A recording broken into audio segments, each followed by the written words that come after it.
Well, happy Monday, and it's time for the Monday Missionary Minute. How are you doing this week? Are you ready for a fresh new week and a way to start the week off with a positive note? I hope so.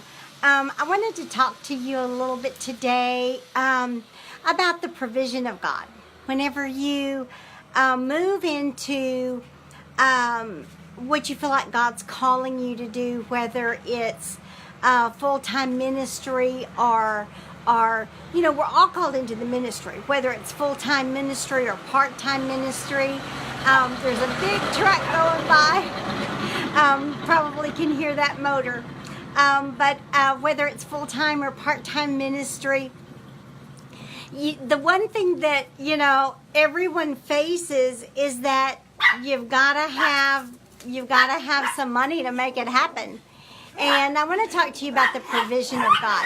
Oh my goodness, you would know that the dogs are barking. There's a little colt going by with a boy on it. I had to get outside. There was a lot of stuff going on in the house today, so sorry about all the barking. Maybe they'll settle down in a minute.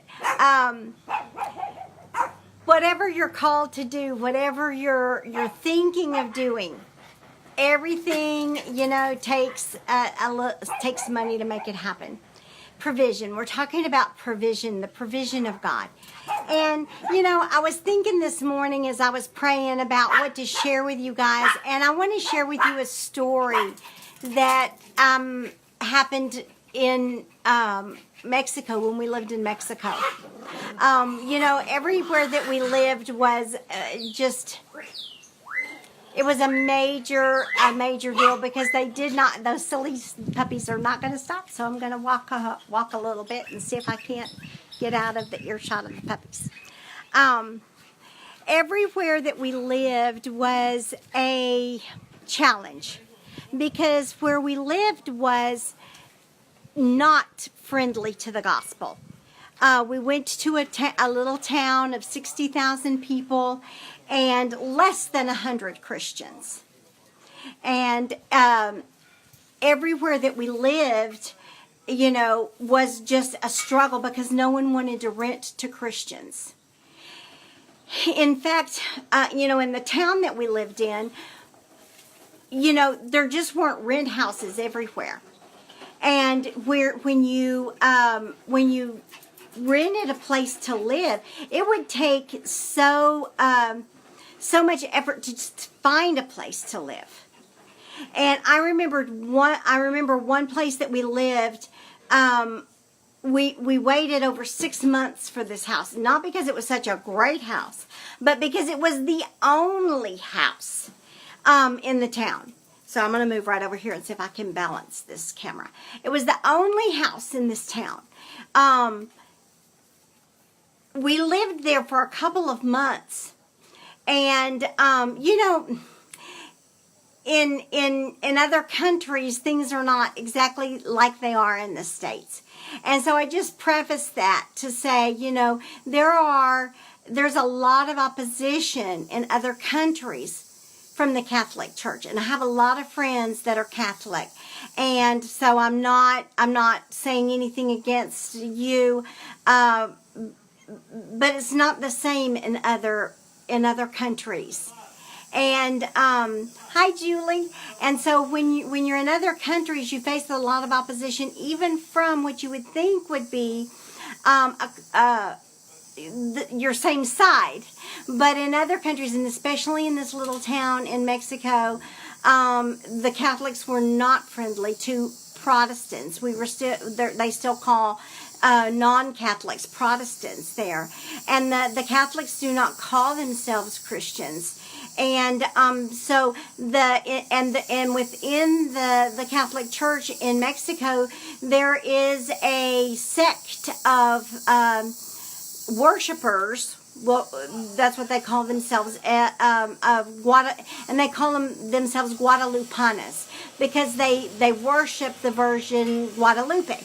So, said all that to say that in the house that we had waited 6 months to rent, we had only lived there for a couple of months, and the Guadalupanas met every day on the corner. We lived on the corner. They met cat a corner in front of our house. And they had a huge picture of Guadalupe, a huge painting of Guadalupe.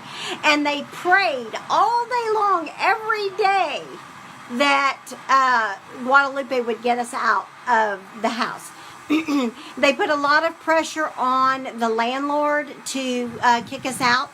This is a town where we would go in to buy milk in the little store, and they would tell us they had no milk. And as we're leaving, someone else comes in and says, "Hey, I need some milk," and they say, "Sure thing," and they go get it. So, I mean, this is a place where there's so much opposition to the gospel, to Christians, to Protestants, that so this is what we were facing. Well, the landlord finally just said that he couldn't take it anymore, and he asked us to get out of the house. So we were just devastated. We thought, where in the world are we going to go? There was absolutely nowhere to rent. Nowhere. And we had to get out. And, I said, Lord, oh my goodness, where in the world are we going to go? We started looking for a place. Well, immediately we found a place, but I was sure, how in the world is this even going to work? Because it was right in front of a Catholic church. But you know what? The owners were willing to rent to us because they said, it came up the day that the owner told us we had to get out. And the owner said, we had bought this house, and we lived here while we were building our home next door. And we just finished, and we just moved out, and so we need somebody to rent it. And we thought, didn't that work out wonderfully? But I'm here to tell you that the Lord knows what you have need of, even before you know that you need it. We're talking about provision for the ministry. We're talking about provision for whatever you're trying to do for the Lord. And so, we went on, we lived there for 5 years almost. And as we, my camera's sliding down and sliding out. Sorry, y'all, not too professional at this. So, we lived there. We were quite happy. One day, we were in town at the little ice cream shop. And there were no other Americans in this little town that we lived in, none whatsoever. But we saw this couple who was quite obviously American. They were older, and he had on his little Bermuda shorts and his little white legs, and they were watching. Thanks, Joy, for watching. I was just looking at you, popped in there. They were there to get ice cream, and so we thought, well, we'll say hi to them. So we did, and we struck up a conversation, and I'll never forget their names. Their names were Rich and Gay. Because when the guy introduced himself, he said, "Hello, I'm Rich and I'm not, and she's gay and she's not." And so we struck up a conversation with Rich and Gay, and we said, "Hey, well, you guys, you ought to come over sometime if you want to." And they said, "Oh yeah, we'd love to. We thought about retiring here one time to this little town, and but things didn't work out." We said, "Well, you ought to come and see us." And they said, "Where do you live?" And when we told them, they said, "No, really, on the corner right there in front of a Catholic church?" And we said, "Yeah." And they said, "Well, we were going to retire here, and we were going to buy that house like 10 years ago." And see, that was years before we ever even left for the mission field. But I want to tell you that God is working out. He didn't just start working on what you need whenever you figured out that you needed it. He's been working on it for a long time. And what happened was, they told us the story, that what happened was they went to sign the papers to buy the house, and just like an hour beforehand, the previous owner of the house sold it to the people who were living in it and were our landlords, who had built a house, finished the day that we needed a house, and they moved out. Now, if Rich and Gay had bought the house, they would be living in the house. they would have been living there, not us. So I'm just here to tell you that there's nothing that too big for God. There's nothing that God can't provide. And he didn't just start doing it whenever you realized you had a need. You see, that just ministered to me so much for forever. It continues to minister to me. When a need comes up, he already, the Bible says, before we call, he'll answer. And you know what? The Lord started working on that need way before we ever even knew that we were called to the mission field.